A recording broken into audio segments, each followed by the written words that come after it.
Good evening everyone. Hi, this is Deepak here. Guys शुरू करते हैं। एरर्स है हमारे पास कुछ। लास्ट टाइम हमने 57 तक देखी है लास्ट वीडियो में, so will be starting from 58 and there are approx 15-16 error that we have to cover. Okay, चलिए 58 में कुछ भी नहीं करना है गाइस। पहले देखिए, देवर चार्ज्ड ऑफ हैविंग। चार्ज के साथ ध्यान रखना विद आता है, चार्ज्ड विद मर्डर ऐसे करके बोलते हैं, और एक्यूज्ड ऑफ बोलते हैं, एक्यूज्ड ऑफ मर्डर। ठीक है, तो यहाँ पर पहले में हमें एरर मिल गई है, चार्ज के साथ विद आना चाहिए था, ऑफ नहीं आना चाहिए था, तो बी पार्ट में एरर है।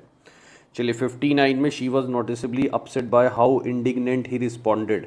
देखो ये यहाँ पर बोल रहा हाउ इंडिग्नेंट ही रिस्पॉन्डेड, तो ही रिस्पॉन्डेड इंडिग्नेंट है, तो यानी रिस्पॉन्डेड हमारा जो है वर्ब है, तो गाइज उसकी क्वालिटी जो बताएगा वो एडवर्ब बताएगा। इंडिग्नेंट हमारा एक एडजेक्टिव है। इंडिग्नेंट मतलब वेरी एंग्री टुवर्ड्स समथिंग, किसी चीज़ को लेके गुस्सा होना। तो यहाँ पे इंडिग्नेंट ना आके यहाँ पे इंडिग्नेंटली आ जाएगा, यानी इसको आपको एडवर्ब बताना पड़ेगा क्योंकि ये रिस्पॉन्डेड की क्वालिटी बता रहा है। हाउ इंडिग्नेंटली ही रिस्पॉन्डेड, तो रिस्पॉन्ड यहाँ पे वर्ब है, तो उसकी क्वालिटी इंडिग्नेंटली बताएगा, तो इसलिए हमारे पास ये क्या आ जाएगा, यहाँ पे इंडिग्नेंटली आ जाएगा जो कि एडवर्ब है। तो मैं सी पार्ट में एरर लगा दूंगा सेकंड के अंदर। गाइज नोट करते रहिएगा, ठीक है, and see how much like would be your score. It is very important guys. If you do 300 errors like this, I strongly believe sit in any exam you will see you will see the things are happening in your own way. चलिए next one देखिए, he had no other wish but to see his son fixed up in a study job. Guys other के साथ जो है ना एक combination चलता है, वो है देन का, अदर देन। तो यहाँ पे अदर के साथ बट नहीं आएगा, यहाँ पे अदर के साथ क्या आएगा, देन आएगा। तो यहाँ पर हमें बी पार्ट में एरर मिल चुकी है, ये ध्यान रखना। He had no other wish, other क्या कहते हैं, he has no other wish than to see his son fixed up in a study job. चलिए 61 देख लेते हैं। They widely publicised detergent is not as much as different than the one which I have been using. Different के साथ guys दो different के साथ हमेशा ध्यान रखना, मेनली आपको ज़्यादातर मिलेगा different from. He is different from you, amphibian differ from reptile. एक डिफर विद भी होता है लेकिन वो होता है डिसअग्री होना, डिफर विद भी होता है लेकिन वो होता है डिसअग्री होना। ठीक है, तो डिफर विद के लिए हम डिसअग्री लगाएंगे, ये ध्यान रखिएगा। चलिए यहाँ पे हमें एरर मिल गई, डिफरेंट देन नहीं है, डिफरेंट फ्रॉम है। आ जाइए नेक्स्ट वन देखते हैं गाइस, 62 नंबर। 62 नंबर में पार्ट विद मदर दे रखा है। पार्ट के साथ दो प्रेपोजिशन चलती है, एक होता है part with something, part with something यानी अगर चीज से जुदा हो रहे हो तो विद, और पार्ट फ्रॉम समवन, पर्सन से जुदा हो रहे हो तो समवन। ठीक है, अब यहाँ पर देखिए वो अपनी मदर से जुदा हो रहा है, मदर क्या है, समथिंग नहीं है, समवन है, तो इसलिए यहाँ पर ये विद का जो ऑप्शन है ये हटाकर यहाँ पर क्या कर दीजिए, फ्रॉम कर दीजिए। ठीक है, विद को हटाकर फ्रॉम कर दीजिए। अगर होता है जैसे मोबाइल से, प्रॉपर्टी से, मनी से, तो फिर आपका विद ठीक था। ठीक, चलिए let's take again the errors. Charged with b part, okay, indignant के बदले indignantly c part, okay, other के साथ देन का इस्तेमाल होगा, okay, so it is b part. और नेक्स्ट में हमारे पास डिफरेंट के साथ देन आएगा c part, and the parted with के बदले फ्रॉम आएगा ए पार्ट। ओके, चलिए मूव करते हैं गाइस नेक्स्ट शीट पे। हमारे पास नेक्स्ट शीट में देखते हैं हमारे पास क्या है, the 63 next, the man who is certain of judgment is sure a match for a man who doesn't know his own mind. Guys यहाँ पे देखिए मेरे को कुछ पढ़ने में लग रहा है the man who is certain of judgment is sure a match नहीं होगा, इज श्योरली अ मैच। यहाँ पे एडवर्ब का इस्तेमाल होगा, ये इज को डिफाइन कर रहा है, वर्ब को डिफाइन कर रहा है। जैसे he surely going to be a great cricketer, he sure going to be a great cricketer नहीं, तो यहाँ पे श्योरली वर्ड आएगा, यहाँ पे श्योर नहीं आएगा। ये वाले पार्ट में एरर है। चलिए, during the final minutes of his the speaker requested to the audience to hold it applause. अब देखिए यहाँ पर एक चीज़ समझे, रिक्वेस्ट के साथ ना कभी टू नहीं आता। जैसे कुछ वर्ड है ना उनके साथ प्रेपोजिशन नहीं आती, एडवाइस, ऑर्डर, ठीक है, रिक्वेस्ट, ये कुछ वर्ड है जिनके साथ नहीं आती, इन्फॉर्म। अच्छा, ये कई बार पेपरों में बहुत आ जाता है, ही एडवाइस टू मी नहीं, he advice me, he order to me नहीं, he ordered me, he requested to me नहीं, he requested me, he inform to me नहीं, ही इन्फॉर्म्ड मी। तो इनके साथ कोई प्रेपोजिशंस आप मत लगाइएगा, ठीक है। There is no use of preposition. So request के साथ टू नहीं आना चाहिए, तो बी पार्ट में हमारे पास एरर है, बी पार्ट में एरर है।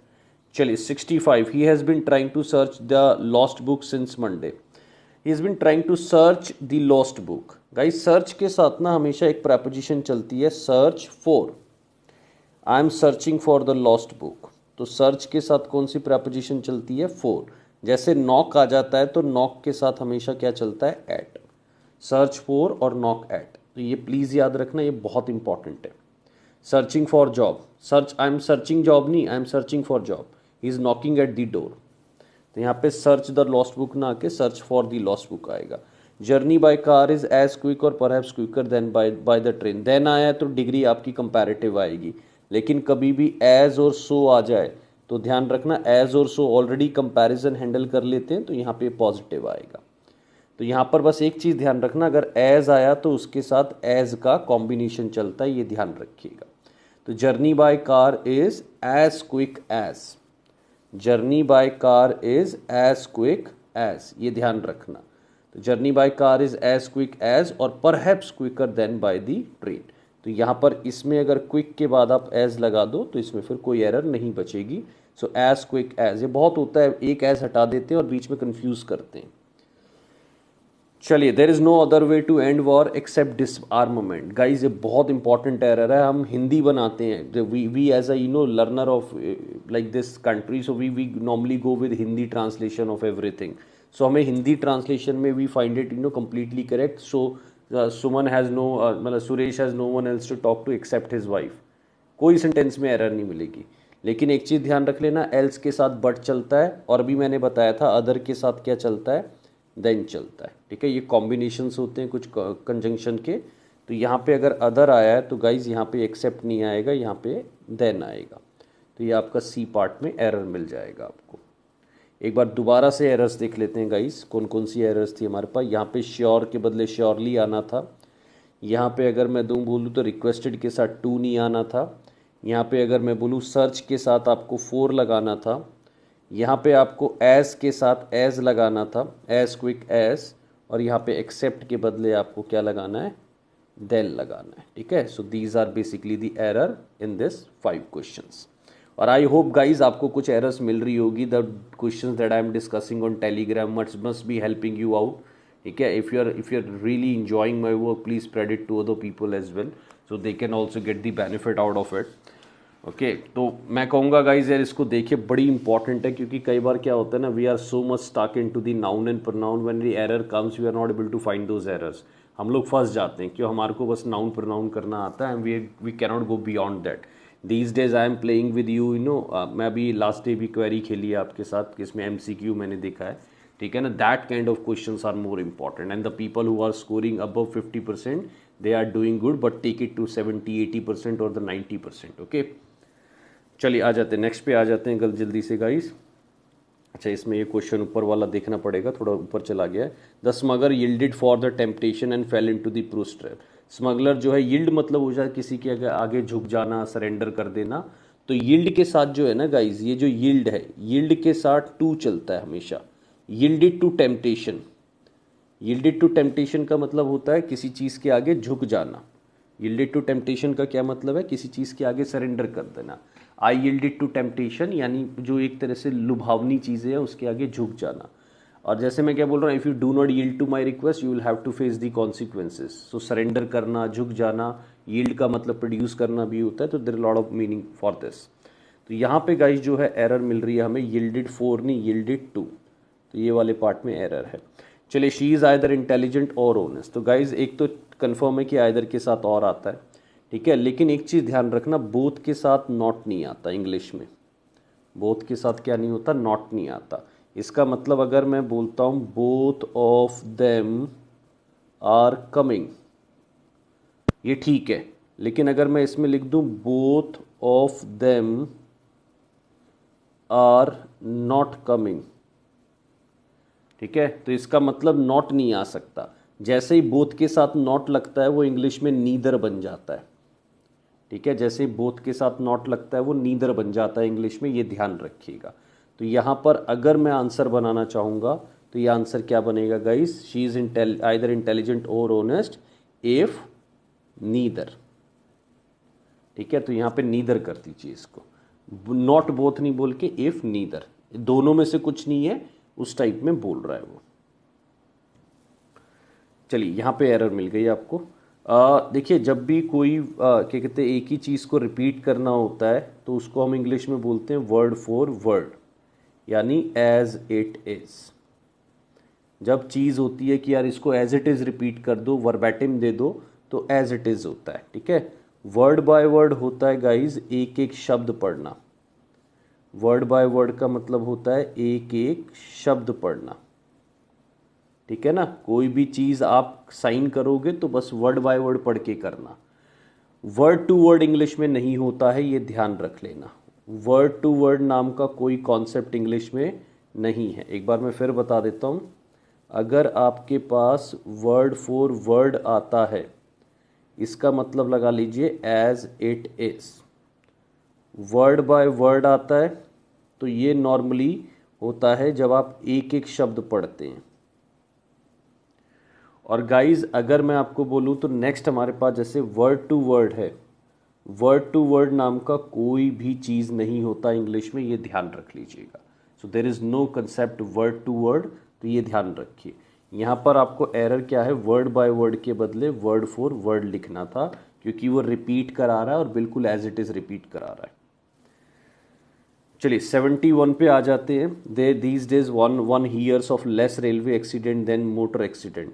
तो एक चीज़ ध्यान रखिएगा गाइज, यहाँ पर लेस जो होता है, लेस अनकाउंटेबल होता है।